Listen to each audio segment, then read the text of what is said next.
At the heart of Europe lies Switzerland. It's a surprisingly big little country. Small in area, but big on natural beauty. And like its many languages and cultures, its landscapes vary widely too. From mighty Alps and dense forests to mysterious moors and roaring waterfalls. Switzerland has many faces, some familiar, some hidden.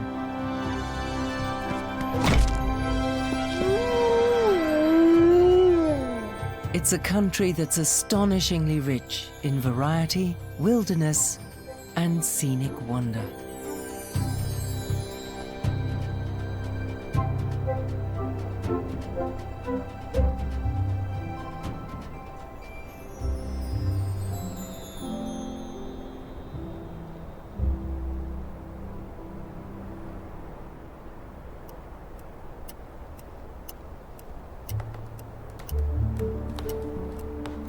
Sometimes beauty is not apparent at first glance. Things are not always as they seem. Some regions in Switzerland are less well known, so now is the time to discover them.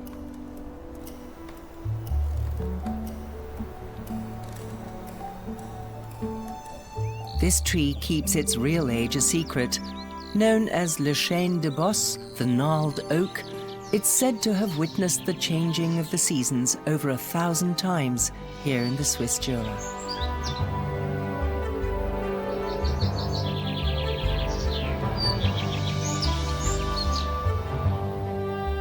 The Jura encompasses the entire low mountain region stretching from the northeast of Switzerland along the French border right down to Lake Geneva.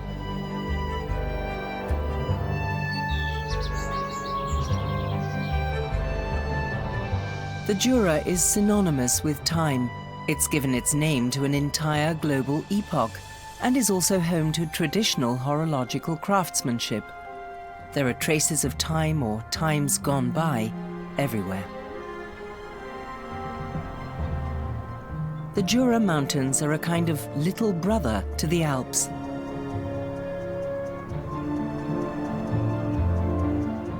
Compared to the rest of Switzerland, the entire region is quite sparsely populated.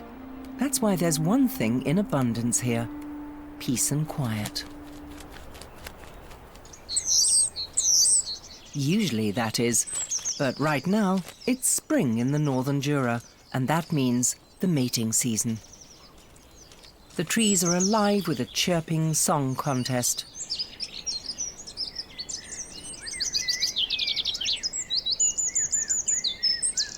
It's a musical competition for the favor of the females. They decide whether a male is a worthwhile breeding partner or not. Evidently, this nuthatch passed the test.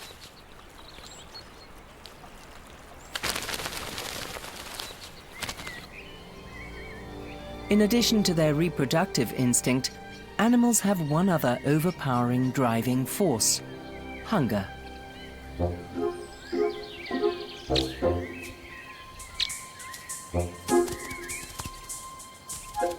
The ermine moves as fast as lightning.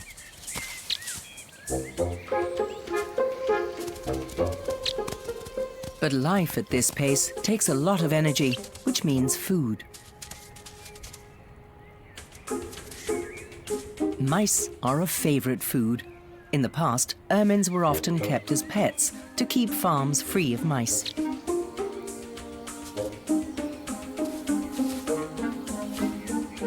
Because no mouse is safe anywhere near an ermine. One unguarded moment, and death is at the door.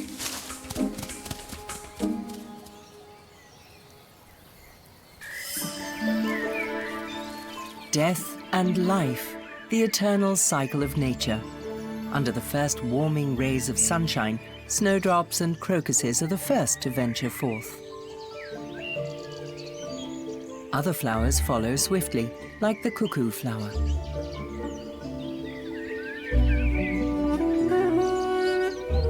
And when these buds open, a touch of the Orient unfolds in the middle of Switzerland.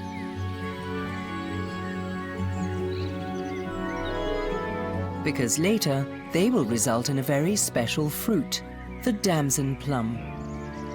Legend has it that these Damascene plums were a souvenir brought back by the Crusaders from Damascus in Syria over 800 years ago. Its integration was a success. Today, it's a Swiss speciality and is enjoyed especially in high-proof, liquid form.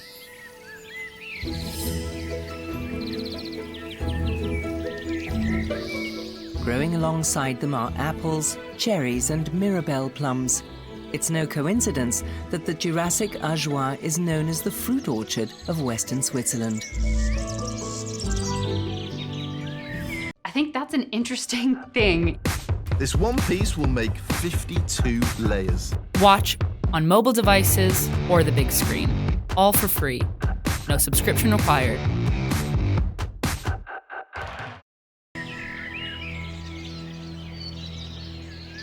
For the blossoms to become delicious fruit, however, a specific interaction is necessary, one that has worked for hundreds of millions of years. Blossoms aren't stingy with their charms in spring. Scent, color, and shape, they use the lot to lure their pollinators. And it works. Bees need huge quantities of nectar and pollen to feed the brood in their hives. As they go, pollen grains get stuck to their bee fur and are carried from flower to flower.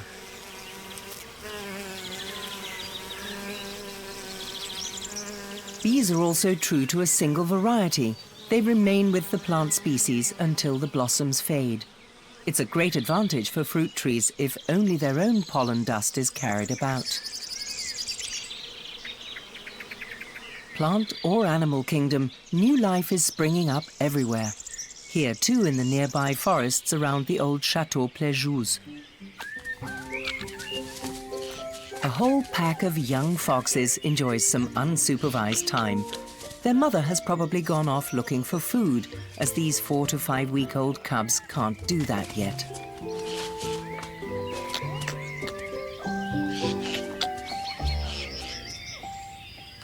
They still have no idea how serious life is. Hunters, cars, there are many dangers out there in the big wide world. But right now, that doesn't concern them. Fun and games are the privilege of childhood.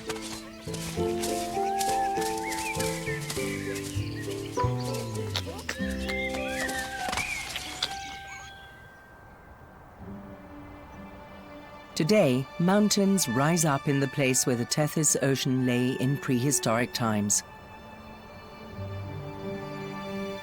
Deposits of sediment led to the formation of limestone. One could say that the Jura Mountains are underpinned by the remains of seashells, corals, and crabs. The characteristic karst formations of the limestone mountains aroused the interest of nature researcher Alexander von Humboldt.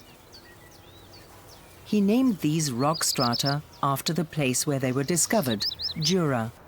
Later, this name was adopted to describe the entire period of their creation.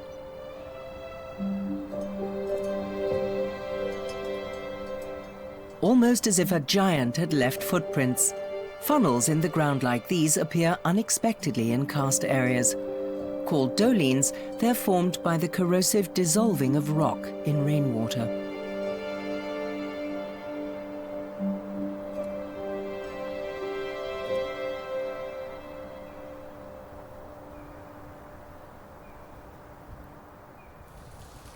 This is also how subterranean karst formations are created, better known as stalactite caves.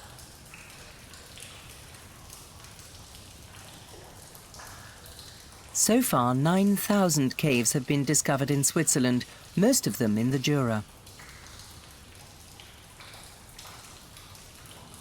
One of these is the Reclair Cave. It affords a glimpse into the mysterious bowels of the earth, as well as a journey into the deepest mists of the past.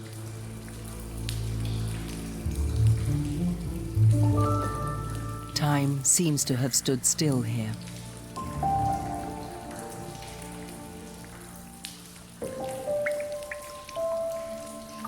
Stalactites grow at a rate of about 8 to 15 millimeters every 100 years. Drip by drip, sculptures are formed. The water evaporates, a wafer-thin lime deposit remains. Over millions of years, this process has created the astonishing works of art that fire our imagination today. Stalactites grow down from the ceiling. To start with, they form thin tubes. Because of this peculiar shape, they're called macaroni.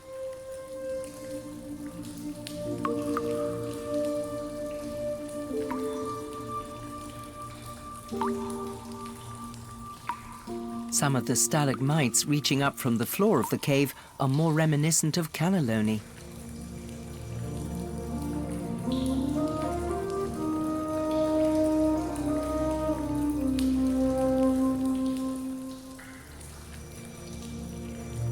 Reclair is where Switzerland's largest stalagmite reigns supreme. Known as the Cathedral, it's some 15 meters tall, and so is thought to be around 200,000 years old. In the cave, the temperature is a constant 7 degrees centigrade all year round. For some, these are ideal conditions in which to spend winter.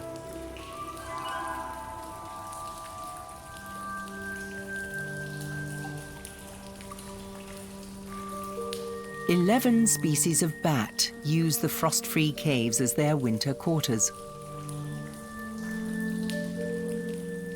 From November, when food becomes scarce, they retreat to the caves and go into a kind of hibernation to save valuable energy.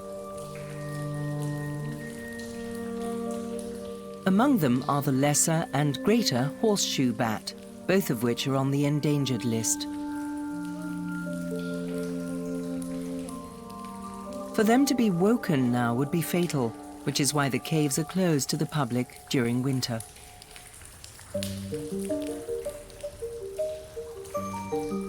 Much less well known than bats are the inhabitants of the subterranean lake. You have to look really carefully to spot them. Niphagus, a freshwater crustacean. About the size of a thumbnail, they feed partly on the remains of creatures who've strayed into the cave and got lost there, such as toads or mice.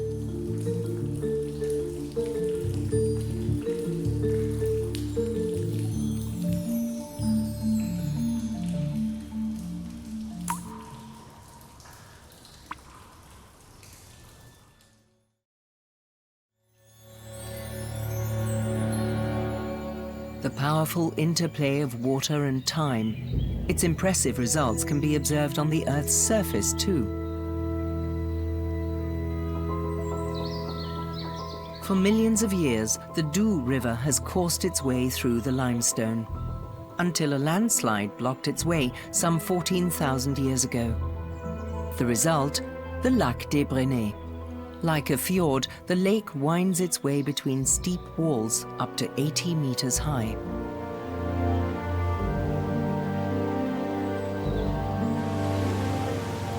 At the Doubs Falls, the water cascades with tremendous force into the valley below.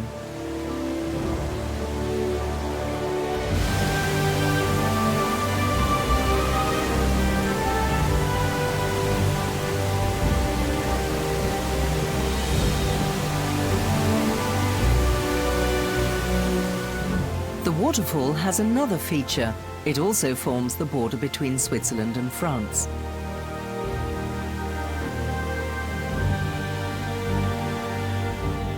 For almost 500 kilometers, the river Doubs snakes backwards and forwards between France and Switzerland, as if it were unable to make up its mind where to go.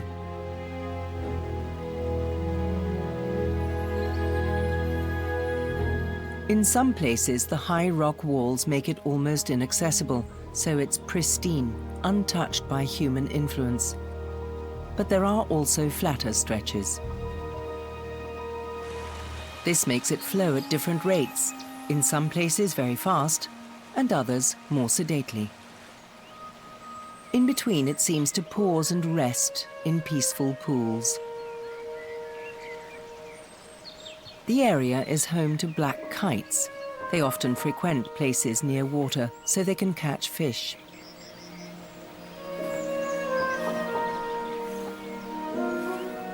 This kite has caught something else. What it intends to do with this branch isn't entirely clear. Probably use it for nest building. Right now, it's breeding time for black kites in the Jura. It's a migrating bird and spends the winter in Africa. From March to September, it returns to Switzerland.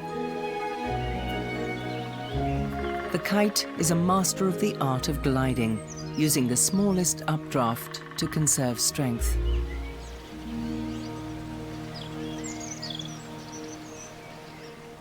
The River Doubs has plentiful fish reserves to provide the kite and other birds with the food they need to survive. But their idyll is at risk. The Doubs has a serious problem with environmental pollution. Agriculture, industry, and hydroelectric power plants all contribute to the threat posed to the river's abundant fish stocks.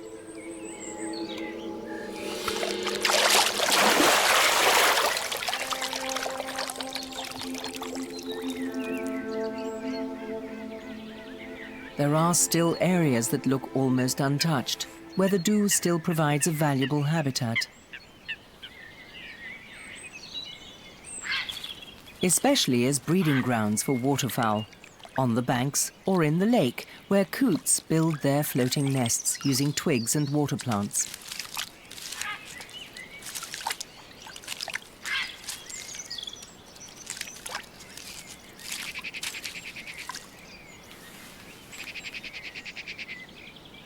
The mute swan prefers to nest on the riverbanks.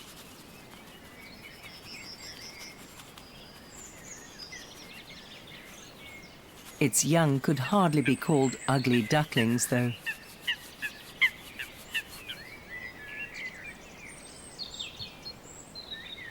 It's never too early to start getting a bit of beauty sleep.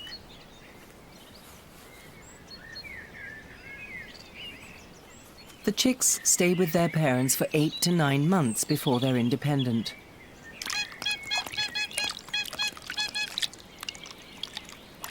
It's lunchtime for this family. With its long neck, the adult dives for aquatic plants deep underwater, the staple diet for swans, big or small.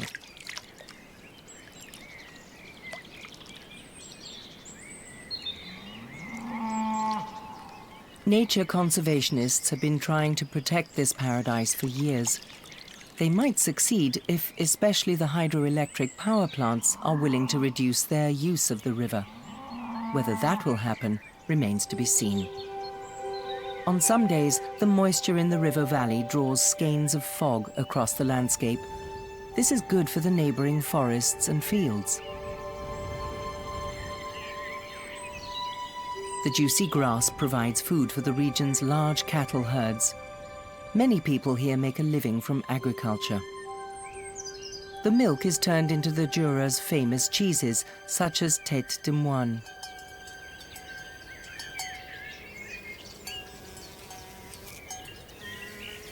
In the advancing early summer, whatever hasn't been eaten or mowed in the meadows bursts into colourful bloom.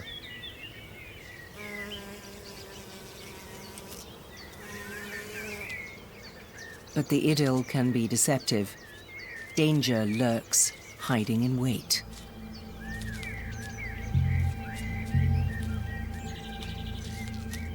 A crab spider is on the prowl. Instead of spinning a web, it waits patiently well hidden for its victims.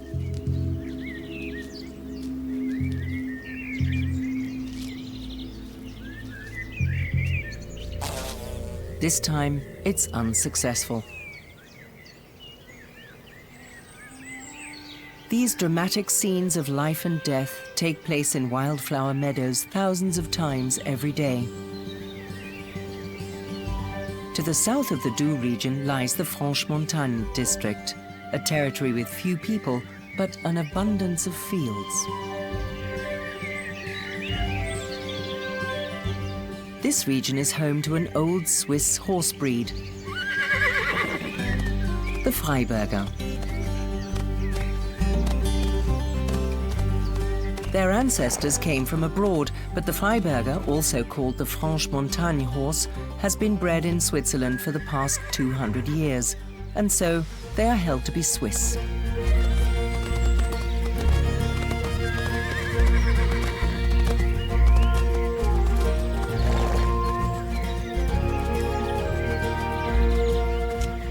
Strong, calm, and even-tempered. These were the characteristics that made this horse so popular, especially as a workhorse and for the military.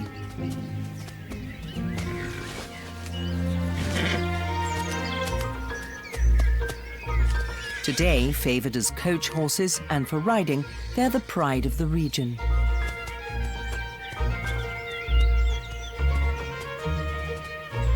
There's enough space in the Franche-Montagne for them to spend the entire summer in the fields, almost like the Wild West, except that it's in Switzerland. The Jura often seems to visitors to be a haven of peace. Even in the peak tourist season, there are no hordes of people. Time here often seems to have stood still.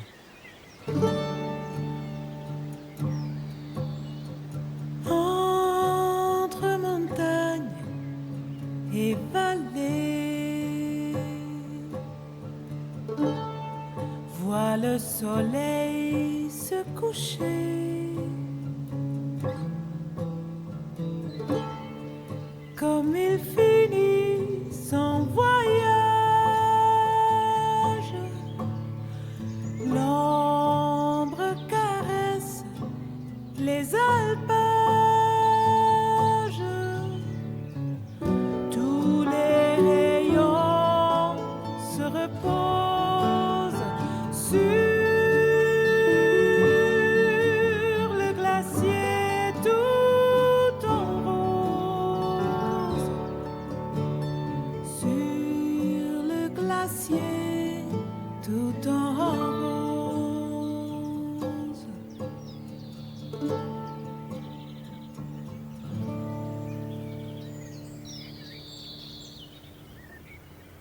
The Swiss tourism hotspots aren't far, though.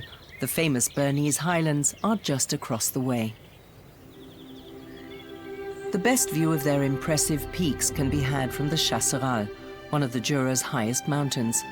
However, at under 2,000 meters, compared with the giants of the Alps, it's something of a dwarf.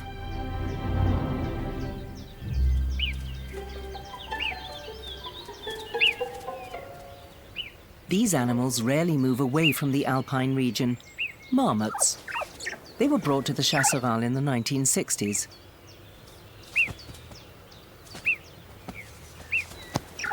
They settled in here quickly. Marmots have been around since the Ice Age and have learned to adapt. Today, there are several colonies along the entire mountain range.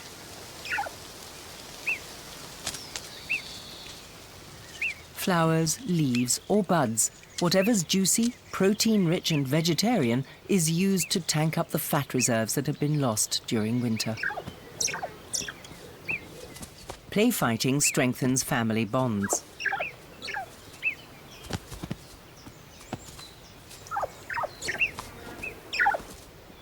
But their motto is, stay alert.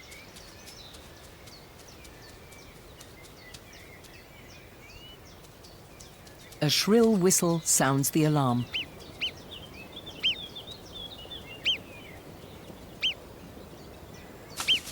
And they all dive for cover.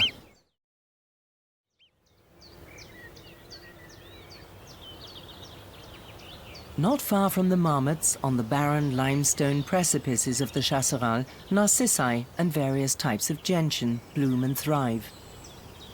They prefer low-fertility soils, but these are becoming ever scarcer. Most gentians have one thing in common. To protect themselves from rain or cold air, they close their calyxes. Wild orchids, such as the purple orchid, are also in their element on the poor soils of the mountain fields.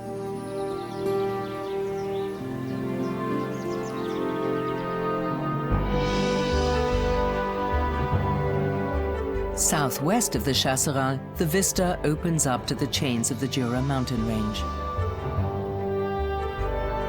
The limestone rocks and densely forested peaks are characteristic of the region. Jur, or forest, was what the Celts called this area. The name Jura might well have originated from this Celtic word, the forest region. There are many so-called Wutweiden dotted about, wooded pastures that are good for both agriculture and forestry. Known as the Dent de Vaulion, this towering mountain might be regarded as the tooth of time. At its foot lies the Vallée de Joux, home to many famous watch and clockmakers who are the economic backbone of the region.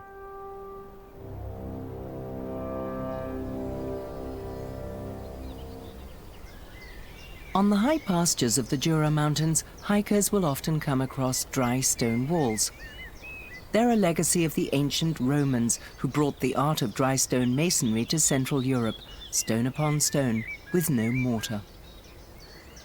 For centuries, the walls were used to demarcate land from neighbors or to fence pastures. Many of them were replaced by wire and wood, becoming forgotten relics, in time blending in with their surroundings.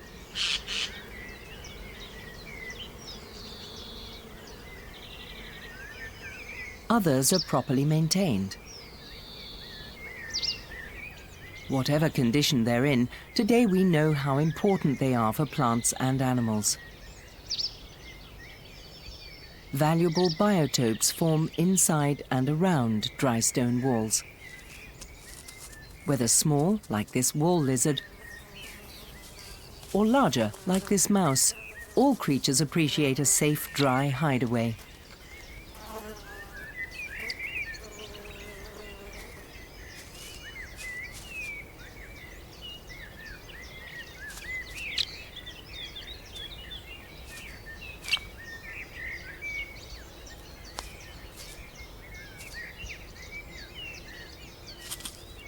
Away from the wall, life is much more dangerous. A fox is on the hunt for food, and a mouse like this would suit him perfectly. He searches through the high grass, all his senses honed to catch the slightest movement. Not even the faintest rustle escapes him.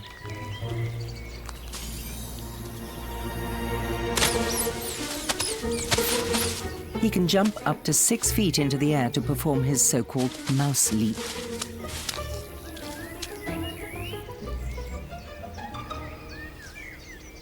And is sometimes rewarded with a plump water vole. Will he eat it straight away, or take it home to his young, or even store it for later? That's his secret. The mountain meadows of the Dent de Vaulion are a colourful organic home remedy centre.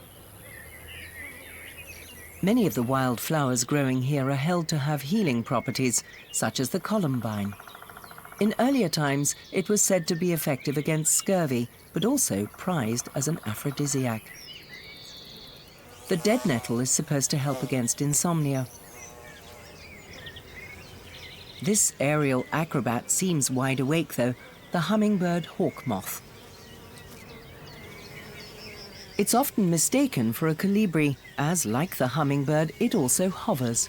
This helps it maintain the right position to suck nectar with its long proboscis.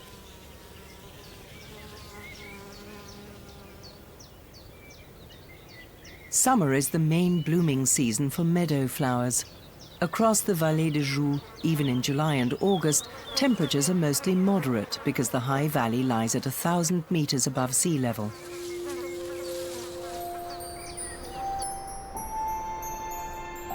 Its showpiece is the eponymous lake, the Lac de Joux. At 9 kilometers long, it's the largest lake in the entire Jura Massif.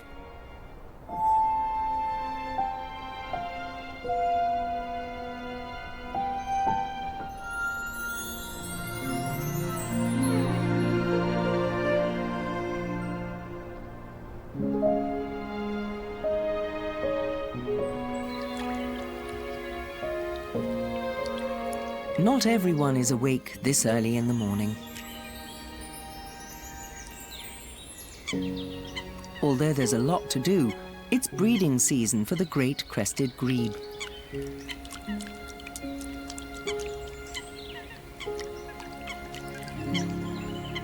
A thick reed belt is an ideal spot for its floating nests. Using aquatic plants, twigs and reed stalks, together the couple build a safe home for their eggs.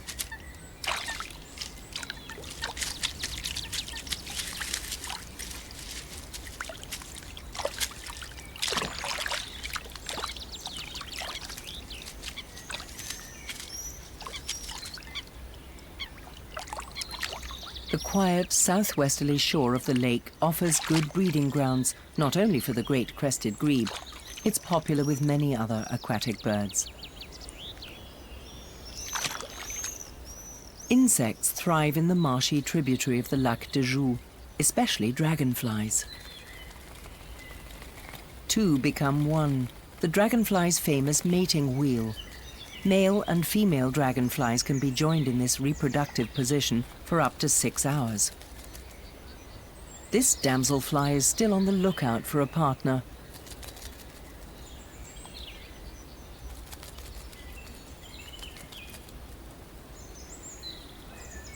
Blue damselflies are rare, as their breeding ground requirements are very specific. The water can't be too warm, so high-altitude lakes are ideal.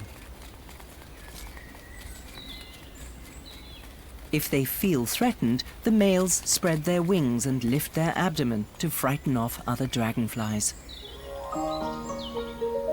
But generally speaking, dragonflies are peaceful creatures.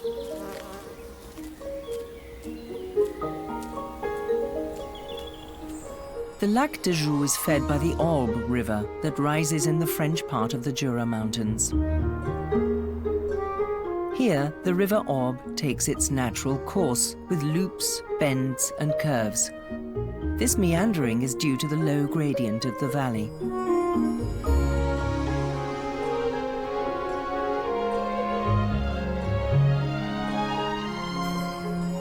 Moorlands line the banks, making them hard to access.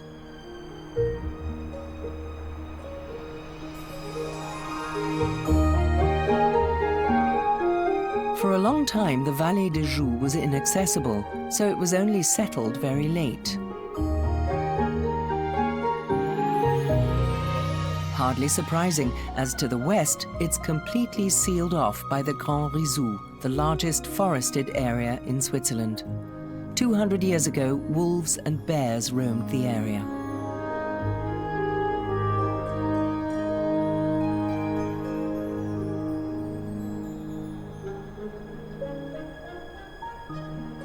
Today, the forest still seems almost impenetrable. It's also the green border separating France and Switzerland.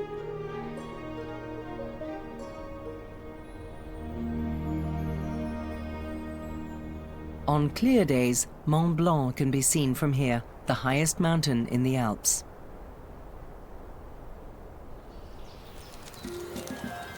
But size alone isn't the whole story. Some small things are quite impressive too, even very small things.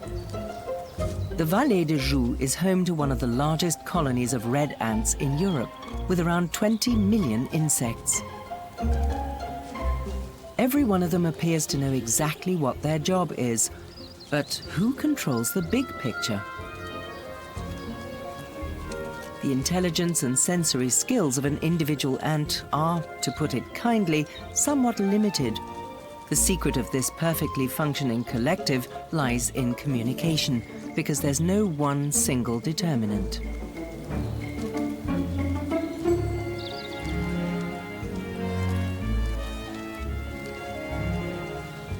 Ants communicate via pheromones, odoriferous substances that they receive and pass on with their feelers. This enables them to identify members of the same colony. But the best feeding spots, possible sources of danger, ants also get all this information from the scent of others. And like a snowball system, the pheromonal cloud of knowledge spreads in a very short space of time.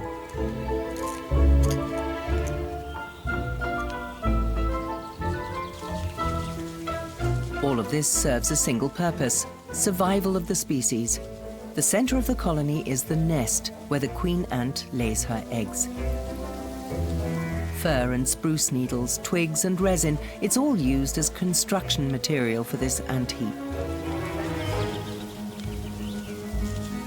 The super colony of the Swiss Jura consists of around 1,200 nests like this, an entire empire, and an impressive wonder of nature in miniature.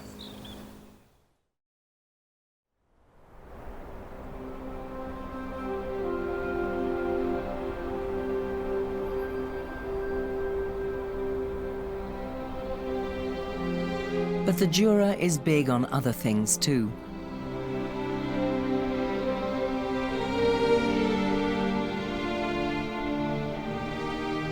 Another of Switzerland's largest and most impressive natural phenomena is located here.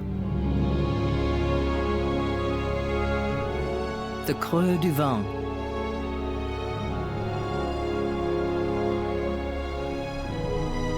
The rocky arena is a geological feature, the result of erosion of the Jura Mountains after the last ice age. At the bottom, in the wooded caldera, there are still remnants of glacial moraines.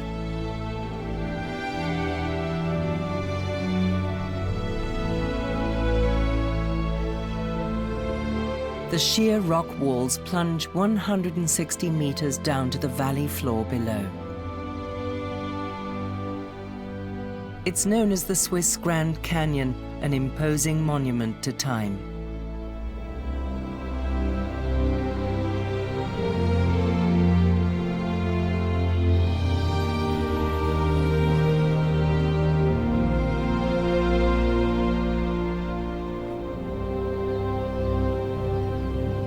The caldera is one of the country's oldest nature conservation areas.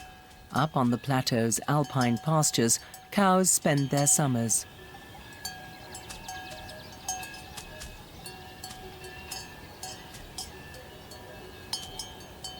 The Creux du Vent is a popular destination for hikers, especially those interested in botany. In addition to the breathtaking views, there's a treasure trove of colorful miscellany: the white anemone, yellow globeflower, or the meadow rue or Siberian columbine with its exotic-looking umbels.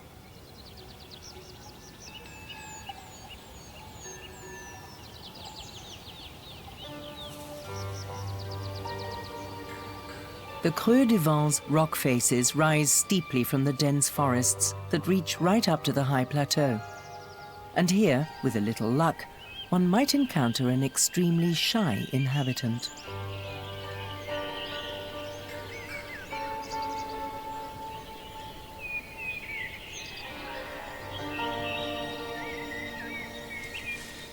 The lynx.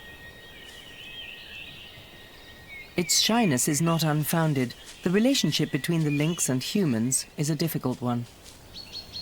At the beginning of the last century, this predator was extinct in Switzerland. In the 1970s, a few pairs were reintroduced, among other areas, in Creux du Vent. In the meantime, the number of lynx in Switzerland has risen, and there is currently heated debate over whether they should be culled to protect the indigenous wildlife. But this feral inhabitant of the Swiss Jura still retains its protected status and luckily has many on its side. The Creux du Vent is situated in the middle of the Val de Travers. It's famous as the home of absinthe. This highly alcoholic drink, known as the Green Fairy, was held to be dangerous and outlawed for a long time.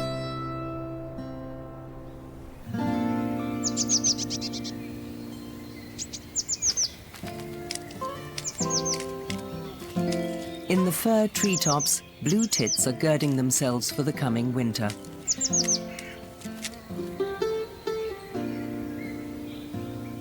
Now's the time when nature yields all her fruits.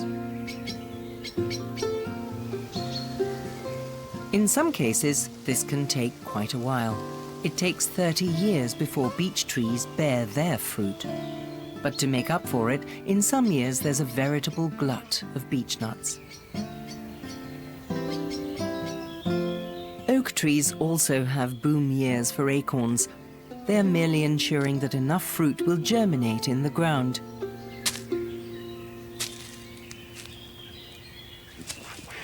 Because most of them are eaten before they do. Hungry forest creatures such as wild boar rout out as many acorns and beech nuts as they possibly can in autumn to fatten up for the winter.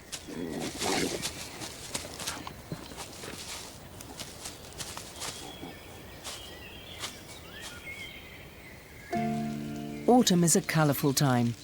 As leaves die, they display their most splendid colours.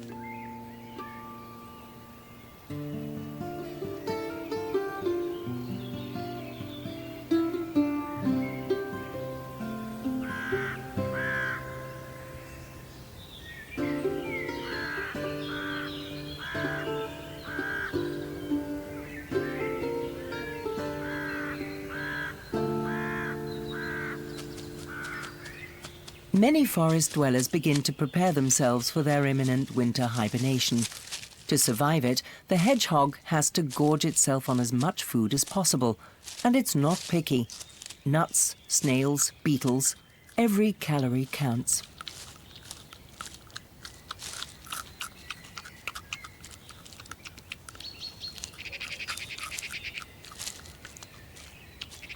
And the hedgehog is in a hurry. Every day brings fewer hours of sunshine.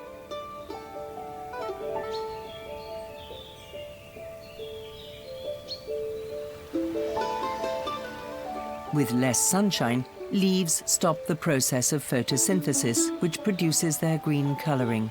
They die off and fall. The further autumn advances, the thicker the carpet of fallen leaves becomes. For the fire salamander, this is a signal to begin its search for suitable winter quarters.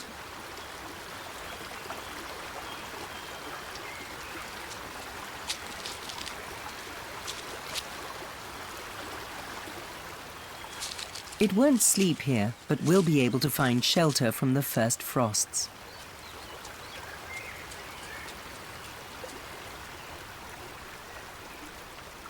Because these often arrive earlier than expected and without warning, especially in the higher altitudes of the Swiss Jura.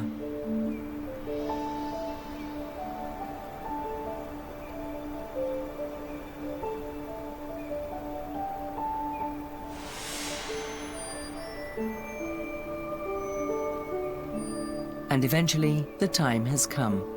Winter arrives.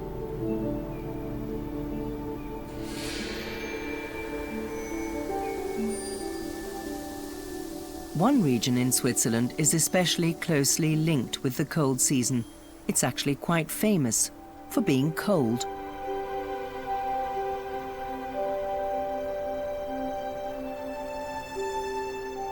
La Brévine, a high valley in the canton of Neuchâtel.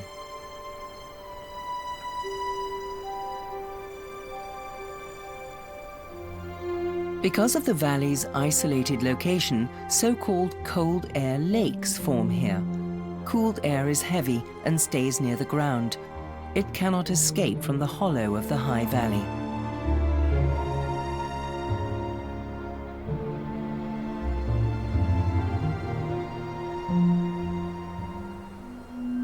People here say that there are only two seasons, winter and the next winter. Minus 40 degrees centigrade has been measured here, temperatures more likely to occur in Siberia.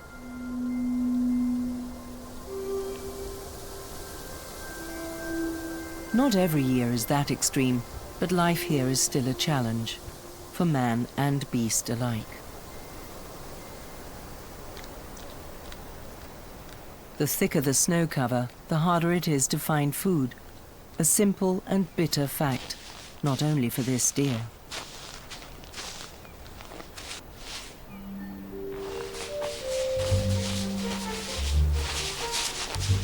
Some creatures clear the way for others. Badgers like this one are a rare sight now. It's normally hibernating. So why did this one venture forth? It may well have been woken by hunger.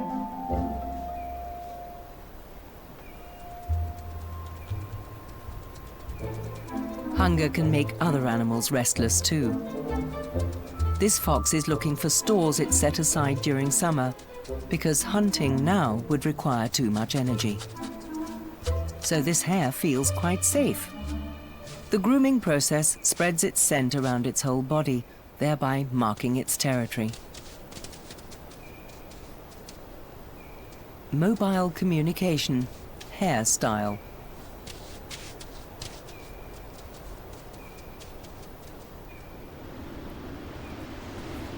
Sleeping through the cold months, the survival strategy preferred by many animals.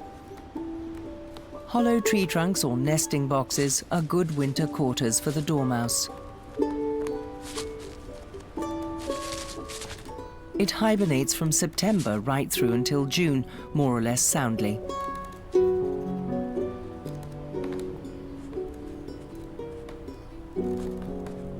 During hibernation, it loses up to 50% of its body mass. Energy saving is essential. The best motto is, keep calm and carry on sleeping. Winter in the Jura has many faces. Depending on the altitude, it can be covered with deep snow, or sometimes just bare and foggy, like here in the Jura's northeastern tip. The Bishop of Bâle had the Bonfol ponds artificially laid out at the end of the 18th century to keep him supplied with fresh carp. Today, these ponds are a nature reserve. In winter, the water temperature can be extremely cold, but there is still enough food for the ducks, so they don't have to move on.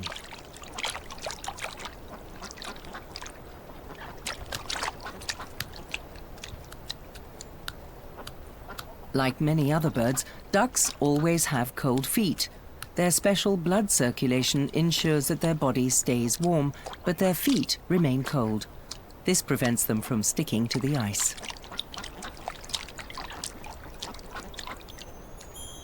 Back to Swiss Siberia, where winter arrives first and leaves last. Back to La Brévine Valley.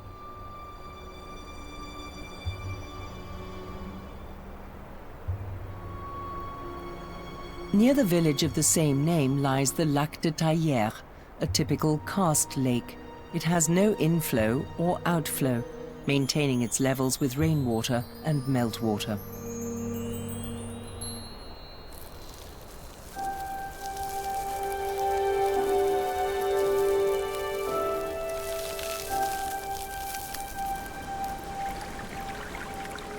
The water from the lake seeps away, continuing to flow underground, and then, as if from nowhere, reappearing 6 kilometers away. Here it emerges from a rock, becoming the source for the river Areuse, the most important river in the canton of Neuchâtel. It supplies 70% of the population with drinking water. At 30 kilometers in length, the Areuse is not a long river, but it's nonetheless impressive. Even smaller bodies of water can excavate, given enough time. The Areuse has inexorably carved through the Jura rock, creating the wild, romantic Areuse Gorge. Our ancestors evidently also felt at home here. The remains of Stone Age cave dwellings have been found in the rocks above the gorge. The first warmer temperatures are an invitation to sunbathe.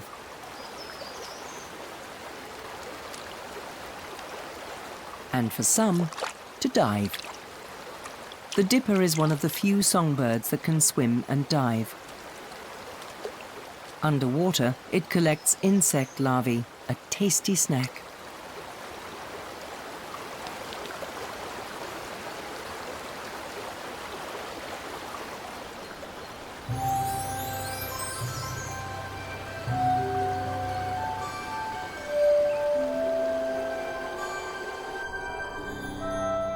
Sooner or later the cold retreats. Winter is on the wane.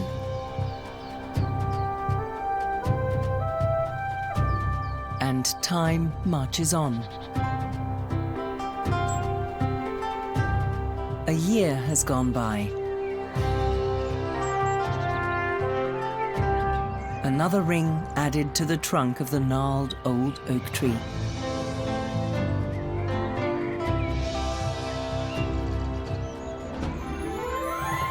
In its shadow, the world has turned again.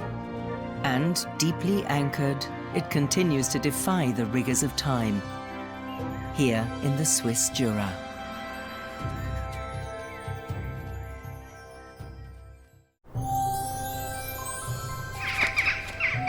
At the heart of Europe lies Switzerland. It's a surprisingly big little country. Small in area, but big on natural beauty. And like its many languages and cultures, its landscapes vary widely too. From mighty Alps and dense forests to mysterious moors and roaring waterfalls. Switzerland has many faces. Some familiar, some hidden.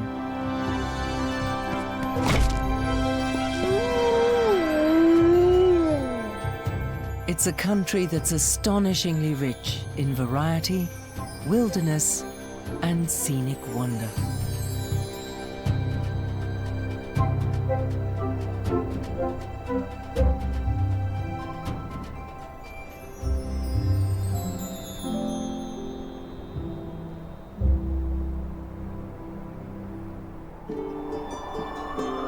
On the southern side of the Alps, just 3.5 hours' drive from Bâle, lies Ticino, the Swiss enclave on the border with Italy.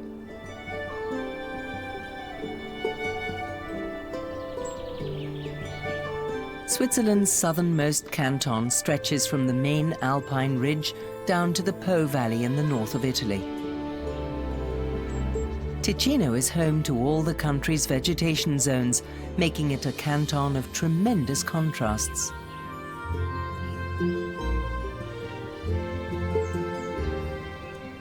From palm trees to glaciers, the span of shapes and colors could hardly be wider.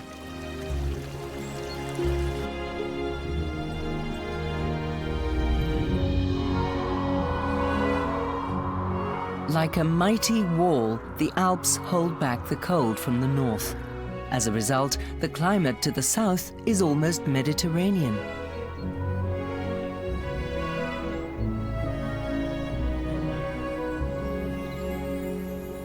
While other parts of Ticino are still covered by a thick blanket of snow, around Lake Maggiore, spring is already in full swing.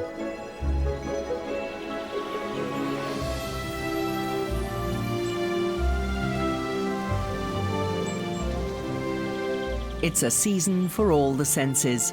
Blossoms are out in a dizzying array of colors, and numerous species of camellia perfume the air with their bewitching scent.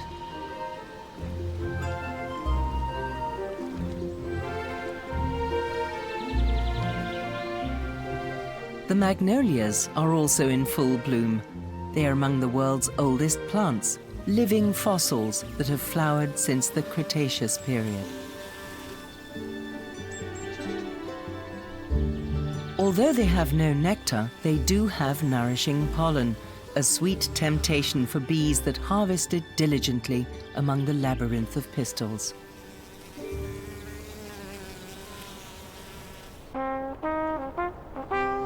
Lake Maggiore. Only 1/5 of the lake belongs to Switzerland. The rest lies in Italy. What Ticino has in common with Switzerland is federal law, the Swiss franc, and price levels. Everything else is Italian: language, food, culture, and temperament. Over the past few decades, proximity to la dolce vita and a Mediterranean climate have attracted money to the once extremely poor canton. Today, lavish villas bear witness to the wealth that has migrated to the tourist centres of Ascona and Locarno. The rule is, the closer to the water, the more exclusive the location.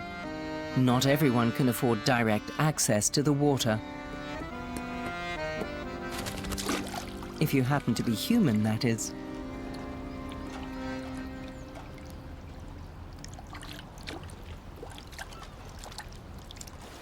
But just a stone's throw from the lavish luxury and splendour, unspoiled nature awaits, the Bolle di Magadino, a large conservation area. Here, the Ticino and Versasca rivers flow into Lake Maggiore.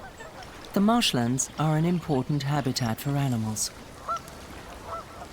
The combination of water and land is ideal for amphibians and reptiles. The harmless dice snake swims and hunts in the water, pausing occasionally to warm up in the sun. They like sunny spots too, the river cooter. These exotic creatures ended up here involuntarily. Freed illegally into the wild, they're now driving out the native pond terrapins. The Bolle di Magadino is above all a paradise for birds. Migratory birds as well as permanent residents, such as the goosander and the great crested grebe. Around 300 different species have been sighted here. The swamplands are especially busy in the mating season.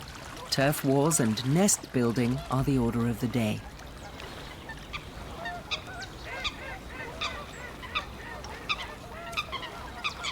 The great crested grebes are constructing their floating nests.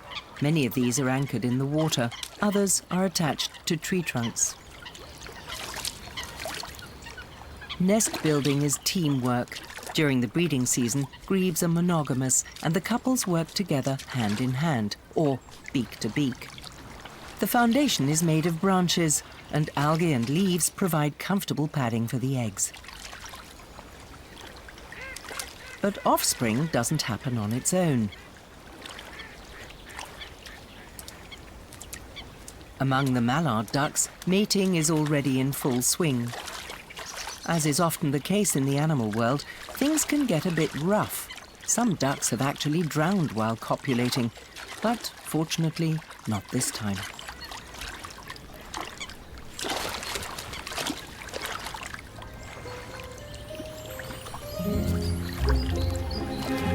The grebes are a little more elegant, starting with the courtship. This follows an elaborately choreographed ritual.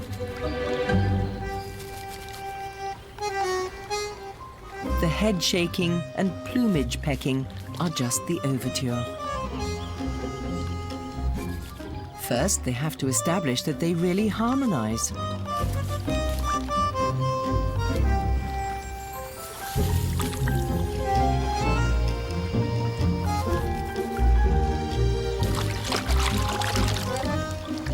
In the second act, there's the handing over of the bridal gifts.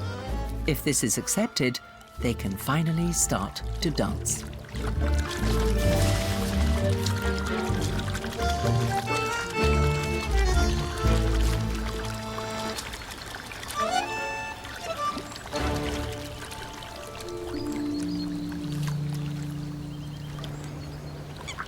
If the courtship has an appropriately successful outcome, the act itself is similarly civilized. The nest serves as a comfortable mating platform.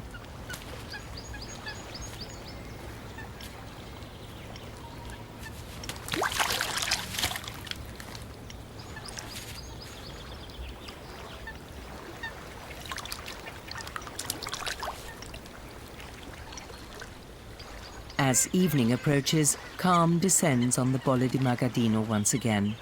A calm in which the presence of human beings can almost be forgotten.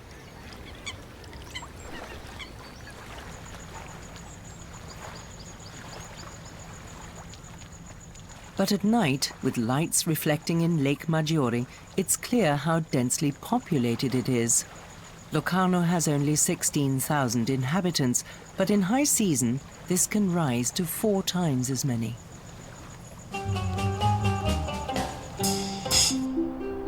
The shore is dotted with countless hotels. Lake Maggiore has been a popular tourist destination for decades.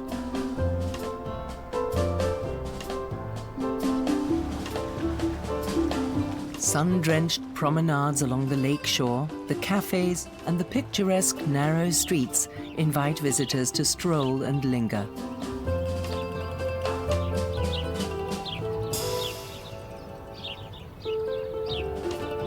Culture, beach, and mountains, an ideal vacation spot for everyone and for the whole family.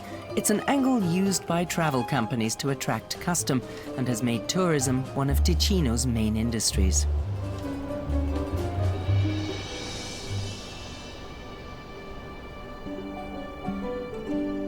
Geographically speaking, Lake Maggiore marks the most low-lying and nearly southernmost point of Switzerland. In the middle of the lake lies a floating paradise, the Brissago Islands.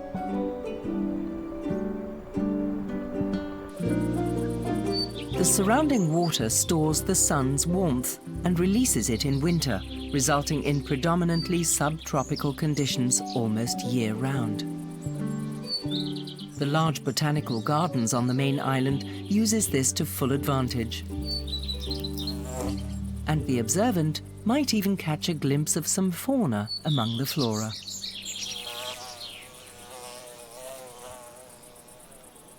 A sea of blossoms provided by the rhododendrons is this lizard's hunting grounds. It can only spot its prey once it moves.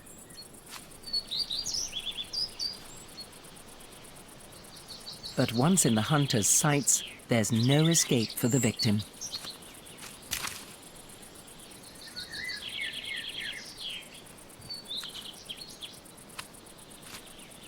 And the lizard enjoys its own version of la dolce vita.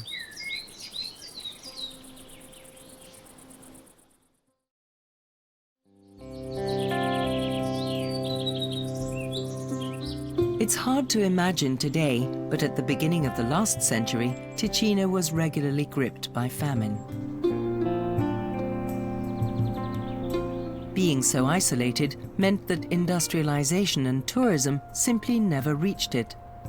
The barren soil made it mostly unsuitable for agriculture. The valleys in the hinterland were especially severely poverty-stricken. Ticino's real treasure has always lain in the beauty of its landscape. Just 50 kilometers away from Locarno, the Maggia Valley is a fine example.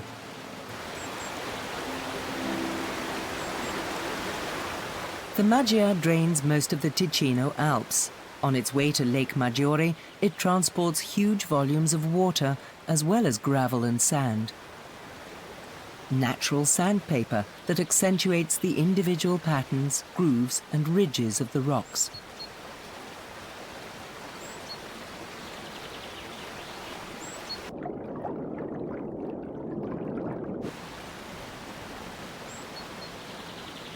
The Maggia Valley is the largest meadow landscape in Ticino. Wide gravel banks and floodplain forests create a rich biotope. All 4 types of lizard native to Switzerland are found here in Ticino. The most common is the wall lizard, which is a past master at camouflage.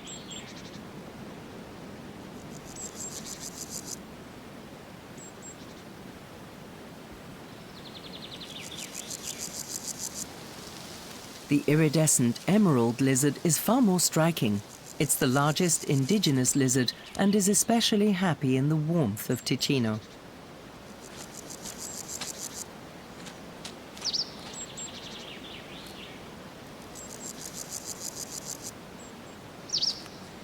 Like all reptiles, lizards cannot regulate their own body temperature.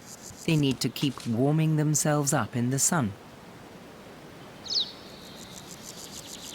Warm stone is a favorite for this, and there are plenty of them near the river. Insects breed on the water too, so there's food in abundance.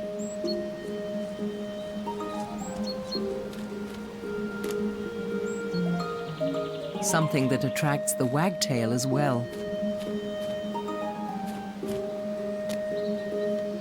It's an exceptional aerial acrobat. No insect is safe with the wagtail around, and it needs a lot of them as its hungry young are waiting back at the nest.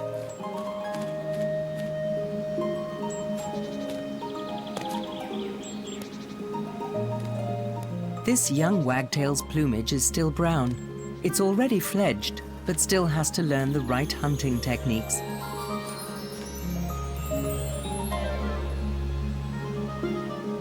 The adult birds demonstrate how to do it, especially how one can never stuff one's beak too full.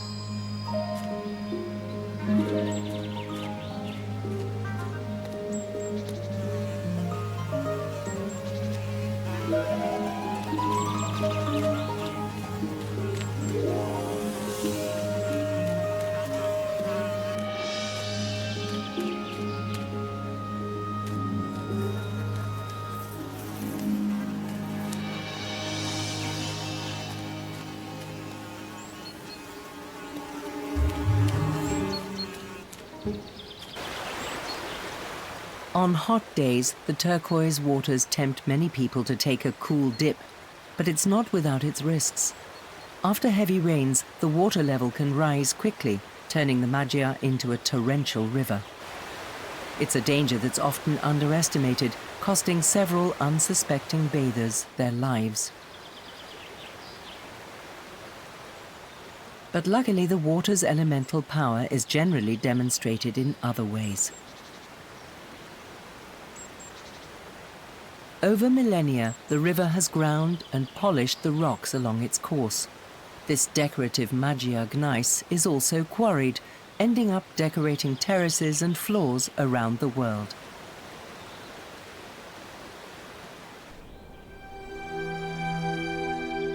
Heading north, the further away from Lake Maggiore, the harsher and more isolated the terrain.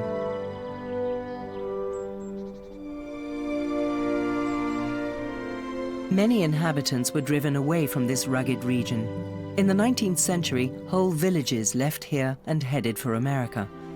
But decades later, many of these emigrants returned with their newly accumulated wealth, making a tremendous contribution to the economic development of Ticino.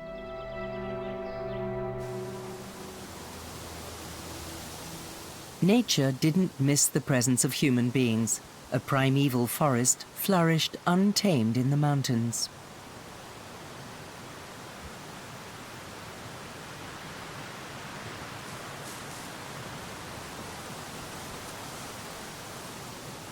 Wild lilies thrive especially well in the damp earth under shady trees.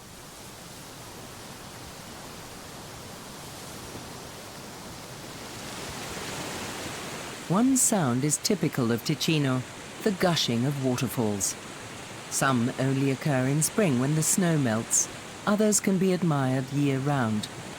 The Foroglio waterfall at Val Bavona, for instance, that cascades over 100 meters in free fall down the rock face.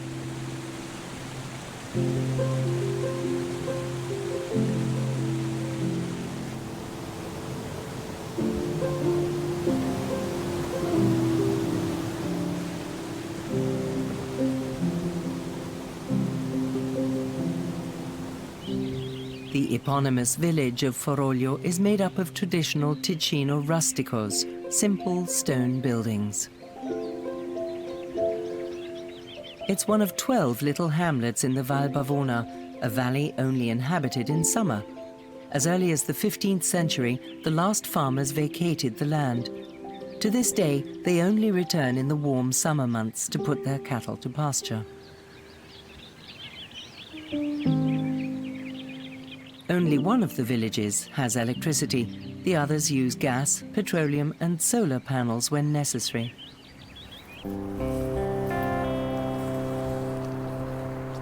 But there's enough energy for everyone's needs. Half the electricity used in Switzerland is supplied by hydroelectric power. Lago Ritom, originally a glacial lake, was turned into a reservoir especially for this purpose 100 years ago.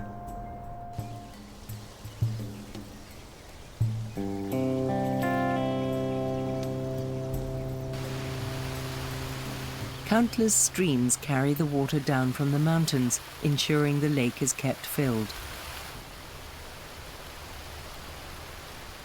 Lago Ritom is one of 28 mountain lakes on the Val Piora, the largest high plateau in Ticino.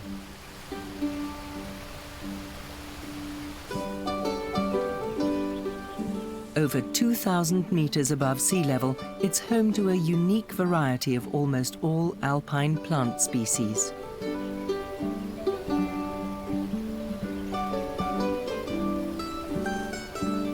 A sea of flowers, from the white St. Bruno's lily to the alpine anemone. Especially in summer, the fields are a colorful, nutritious paradise for insects and butterflies.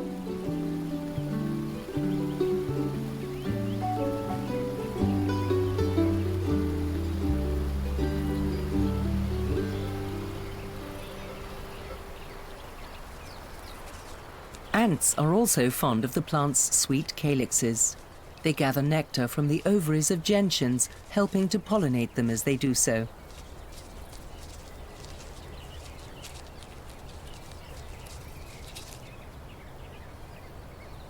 The common house leek, or hens and chicks, is often found in front gardens. It's undemanding and easy to grow. A Roman superstition held that it protected buildings against lightning strikes. No superstition, but an unusual natural phenomenon has drawn scientists from all over the world to the Piora Valley. In their idyllically located research center, they're studying samples from Lake Cadagno, which features a peculiarity that's almost unique worldwide. It has two extreme layers of water that never mix.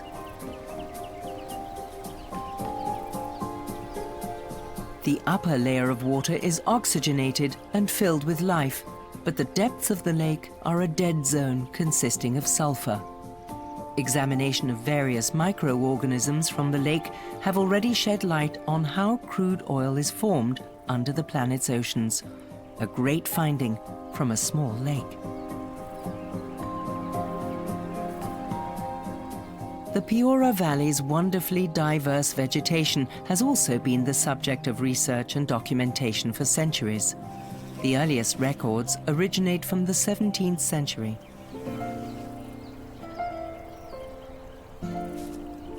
Scientific theory doesn't interest the plateau's animal population, however. All they're concerned with is practical issues. The high nutritional value of the mountain plants is a perfect basic diet for marmots.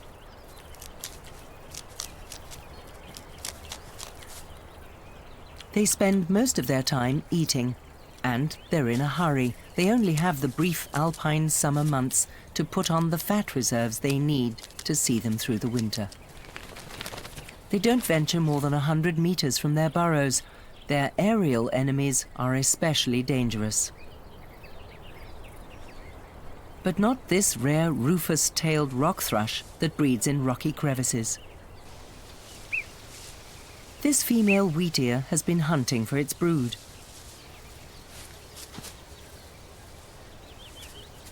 Wheatears build their nests under stone and gravel heaps in meadows.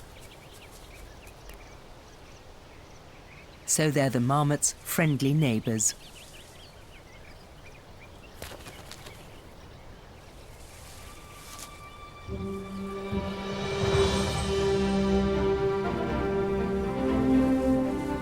One of the reasons behind the wide variety of species in the Piora Valley is its specific geological setting.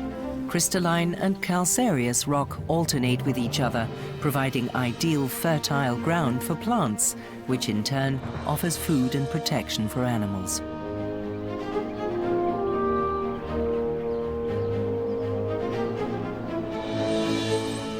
Close to the timberline of the mountain forests, Swiss stone pines, larch and spruce trees thrive happily next to each other. On the other side of the valley, the first peaks of the Ticino Alps can be seen towering into the sky.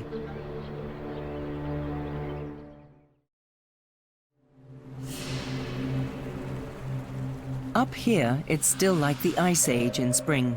At almost 3,000 meters, temperatures stay below freezing for a long time.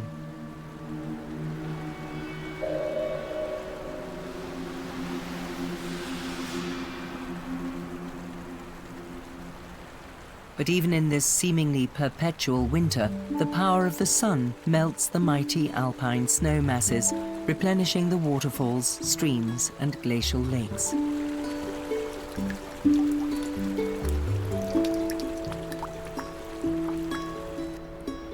While the lemon trees are blossoming in the south of Ticino, up here the season has just begun for the alpine snowbell, the first to spring up out of snow-free patches of ground.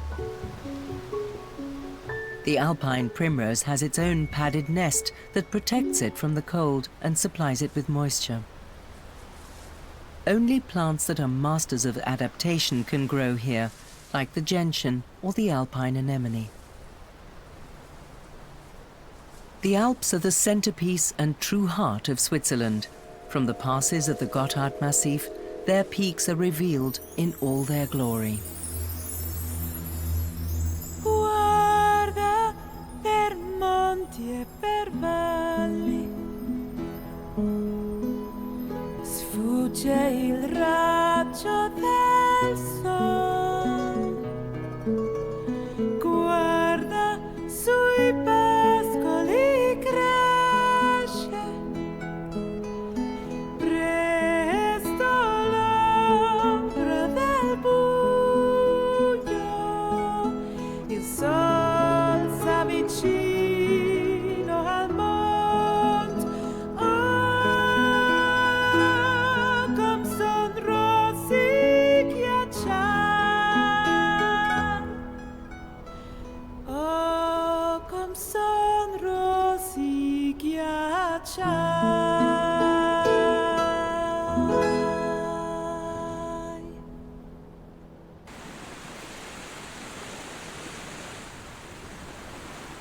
The rugged mountain terrain is perfect for ibexes. This goat is licking salt from the rocks. Like many herbivores, ibexes need an additional source of minerals to grow and flourish.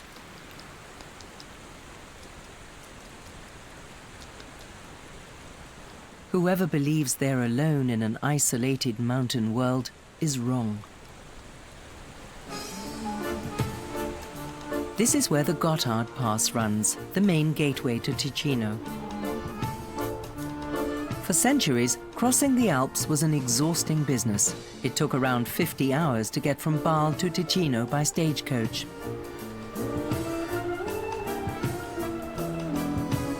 But with the construction of the railway tunnel, a link was finally created to the rest of the country and the modern era. And today, the new Gotthard base tunnel ensures an even faster journey to the south. The old Gotthard Pass, the Tremola, is today a heritage site and still a favorite among tourists who, rather than reaching their destination as quickly as possible, prefer to enjoy the view.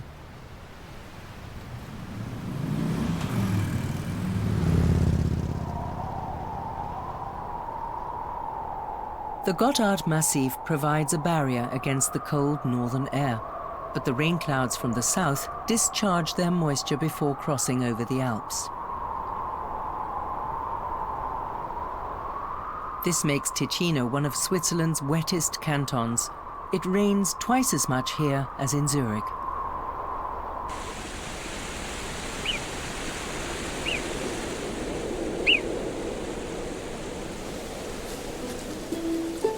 Marmots don't let a bit of bad weather interfere with their chief preoccupation, though.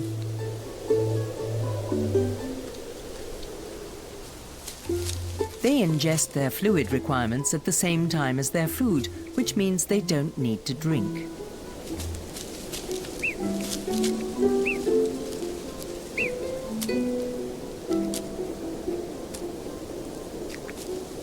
There's just the right mix in the juicy lower stalks of these thistles, and they're not too prickly. Marmots are highly social creatures, living in groups of up to 20. They greet one another by rubbing noses, which also lets them identify by the scent whether they're related.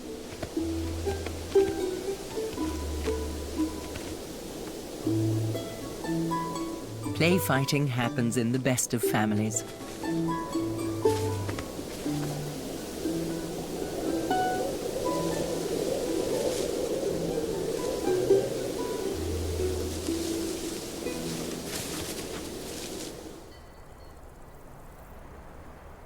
The Gotthard Massif is part of the European watershed. Apart from the Rhine, Reuss and Rhone, it's also the source of the Ticino River, which gives its name to the canton.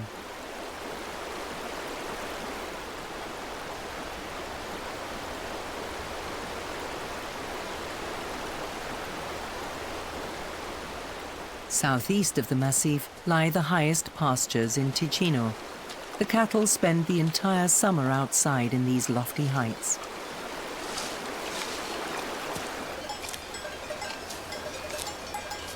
But the number of farmers in the highlands is steadily decreasing. Their farms are simply too expensive to run. As a result, the scrub spreads, encroaching on the meadows and endangering their biodiversity. Cultivated land needs to be properly managed to prevent bushes and trees from taking over. The Jura Alp is an example of how agriculture and nature conservation can coexist harmoniously. When they mow the grass every 2 years, farmers are assisted by volunteers, helping to retain the precious biodiversity of flora and fauna. The slightly acid soil is an ideal habitat for all kinds of wild orchids.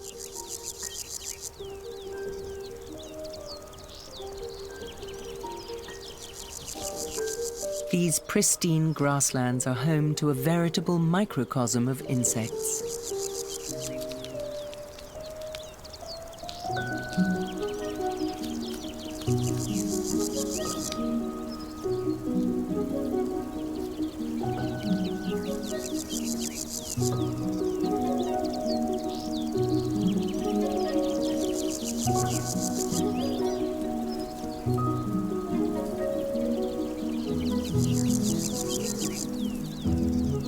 The pearl-bordered fritillary is a sun worshipper.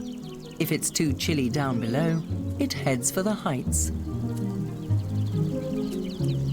And its climbing abilities are quite extraordinary.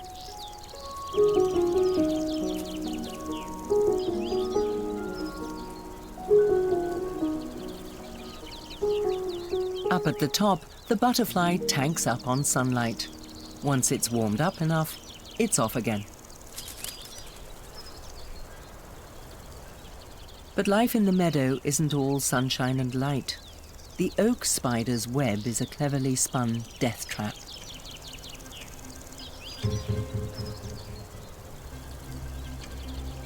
The oak spider is an ambush predator. An alarm thread vibrates as soon as an insect gets trapped in the web. The victim is stunned with a bite. At the same time, the spider injects it with a poison that dissolves organs and tissue, turning it into pulp.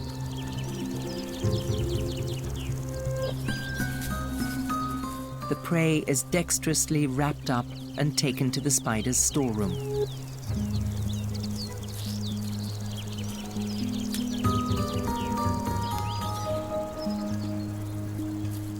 And when the spider is feeling a bit peckish, the packages are sucked dry.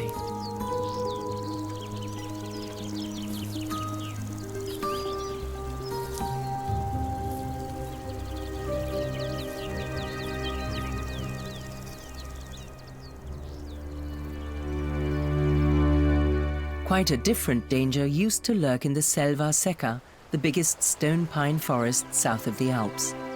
Bandits would ambush and rob travelers, so no one would venture into the forest anymore. This was a blessing for the trees. Elsewhere, the Swiss stone pine was felled in its thousands for its valuable wood. But in the Selva Secca, these trees survived and thrived.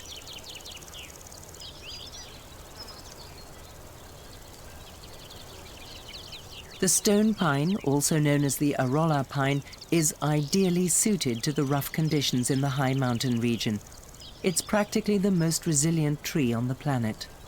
Left alone, they can live for up to 1,000 years.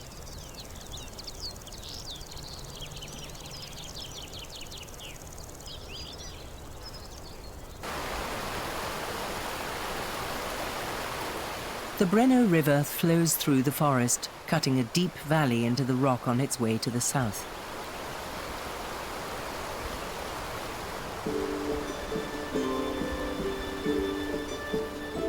river winds through the enchanted landscape and then passes through the Blenio Valley. There's a southerly feel to the so-called Valley of the Sun. The warm sunshine bathes the valley unobstructed.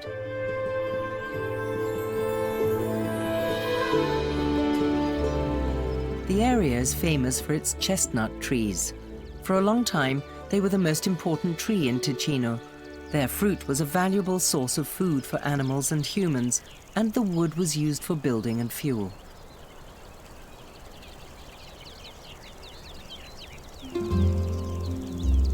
Even wine grows in the Blenio Valley, but the main growing region for fine wines is the south of Ticino.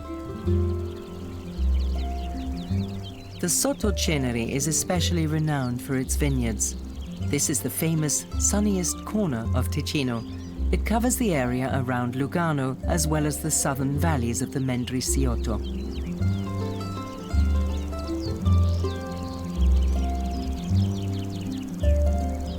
Lake Lugano is the region's main attraction. It was formed during the Ice Age by the meeting of two glaciers.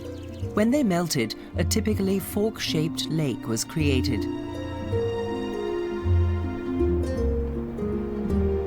Along the banks, picturesque villages cling to the hillsides. One of these is Morcote, formerly one of the most important trading ports between Switzerland and Italy. There's still a lot of trading around the lake. The city of Lugano has become the third largest financial center in Switzerland. Hardly surprising that there's plenty of traffic to and from the city.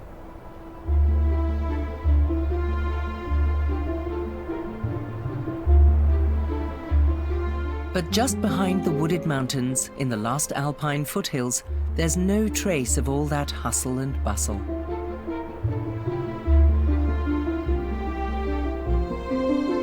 Here in the southernmost part of Switzerland lies one of its most unknown spots, the Muggio Valley. Gnarled old beech trees form dense forests. For some, however, it isn't the magnificent trees that attract them, but the dead wood.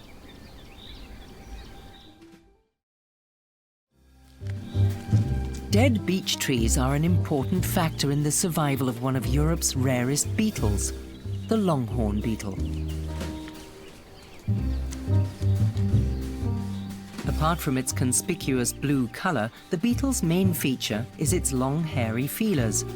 In the males, these antennae are even longer than their entire bodies.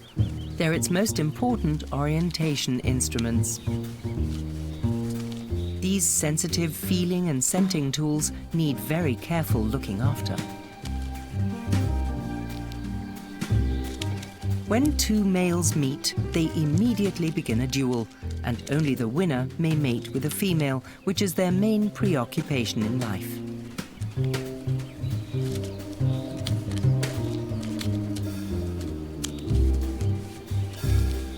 The difference in size between the genders is sometimes quite striking, though it poses no obstacle to their mating.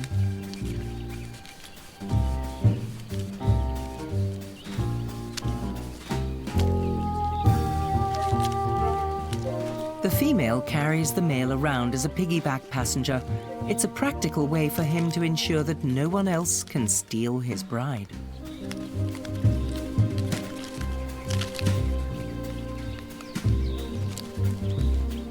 The search for a suitable spot to lay her eggs is the female's job. She only deposits the individual eggs in the cracks of dead wood, preferably beech.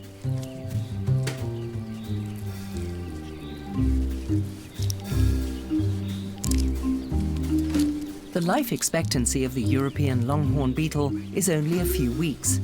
The larvae, on the other hand, take up to 4 years to develop into fully formed beetles, which makes it even more vital for their survival that their dead wood nursery is left undisturbed. The European longhorn beetle has been around since the Ice Age, but what did the world look like back then, before humans populated the Earth? Some answers can be found in the Breggia Gorge. an archaeological chronicle carved by a river.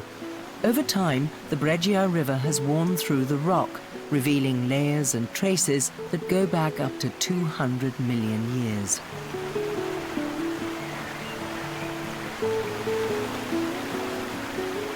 Fossils and other findings are embedded in the stone, providing information about the Earth's history and climate change over the millennia.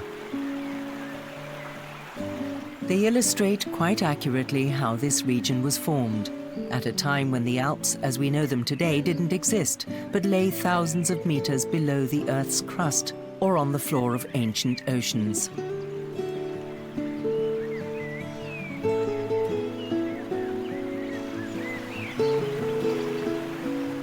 In 2001, the first Swiss geopark opened here. Along the 1.5-kilometer path, visitors can take a trip back into the past.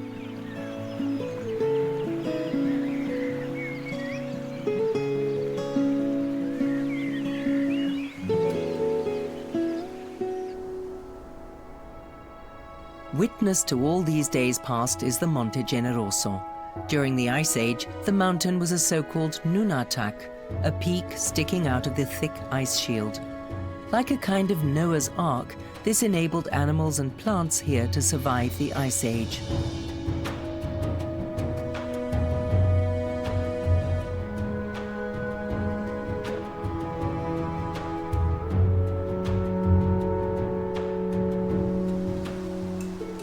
Some plants still grow here, like this type of wild peony.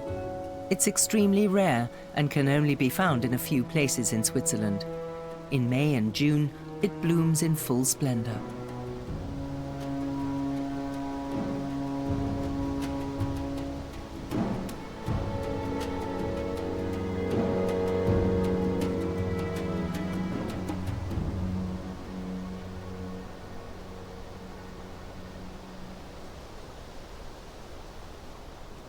Far more common and seen all year round is the chamois. There are 350 of them living on Monte Generoso alone.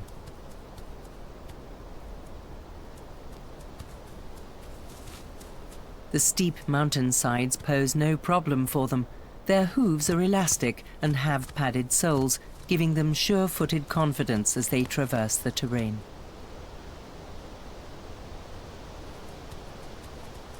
Their basic diet consists of grasses and herbs, and they'll go to any lengths or heights to get hold of them.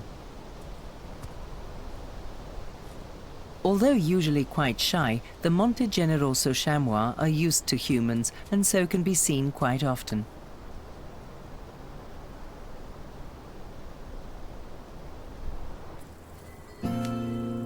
There's a bit more luck involved in sighting one very unusual wild creature.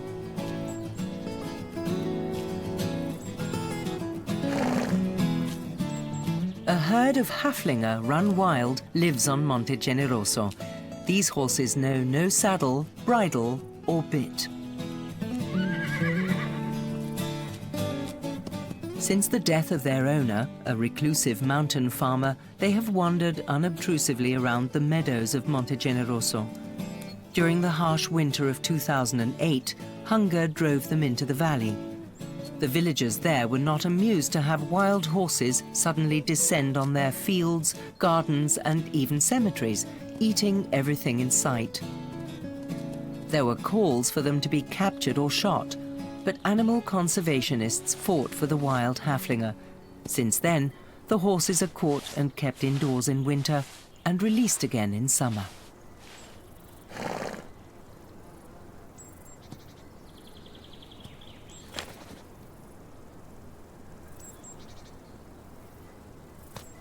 There are 25 animals in the herd today.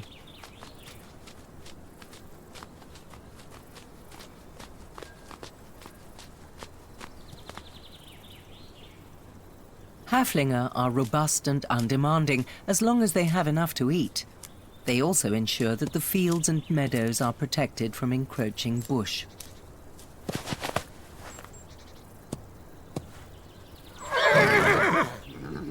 Although these animals are not truly wild, they're allowed to keep their untamed nature and enjoy their summers of freedom to the limit.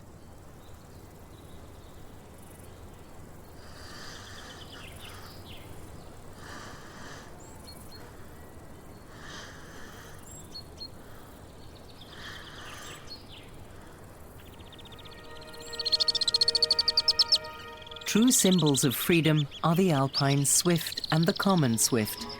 They spend all their lives airborne.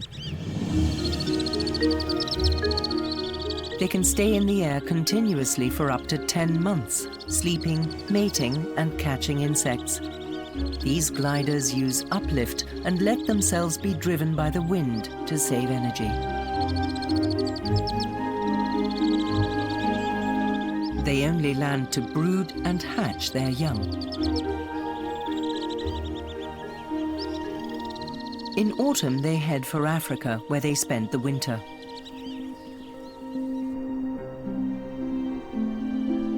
Migratory birds need safe stop-off points on their long journeys. Many of those from the north find their way to the Bolle di Magadino, the nature conservation area on Lake Maggiore. Several weeks have passed. The alluvial forests and bogs of the wetland are now resplendent with color.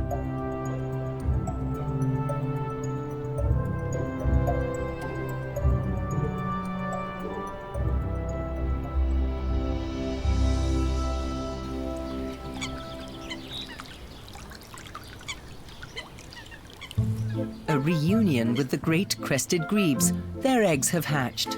The chicks are known here as pulli. A pair of adults can hatch up to 6 young. Only one of this pair's chicks has survived. Many pulli fall prey to predatory fish or birds.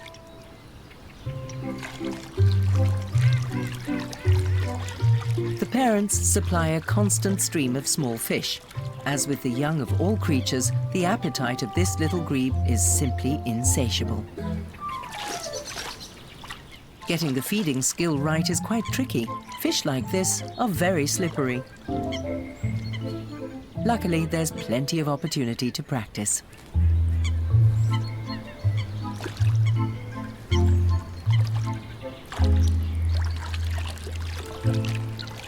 For the first few weeks, the young are carried on their parents' backs.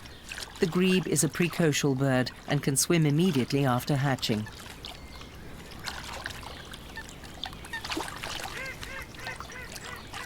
The parents feed their offspring fish and feathers. The feathers line their stomachs to protect them from sharp fish bones. The adult birds pull out their own feathers for this purpose.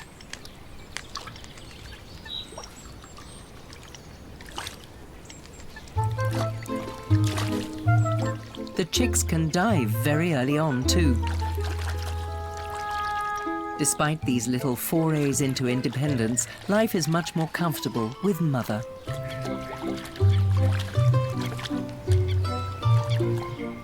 Even though the climb can be quite a challenge.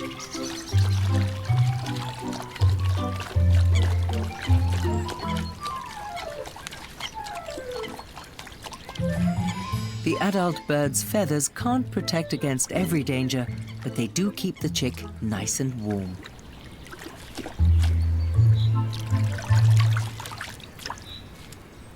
The coots have had offspring too. The young birds' heads are a striking red color. They're also precocial, but stay with their parents for the first few months.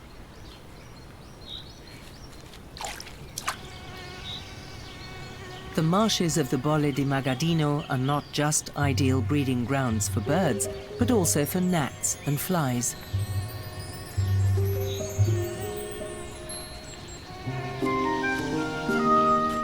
Paradise for barn swallows.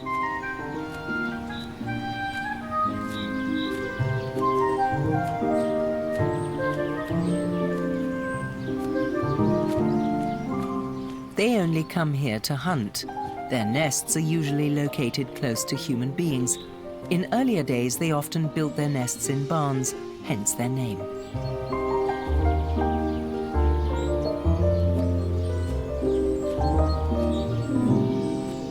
They truly are far the king of the skies.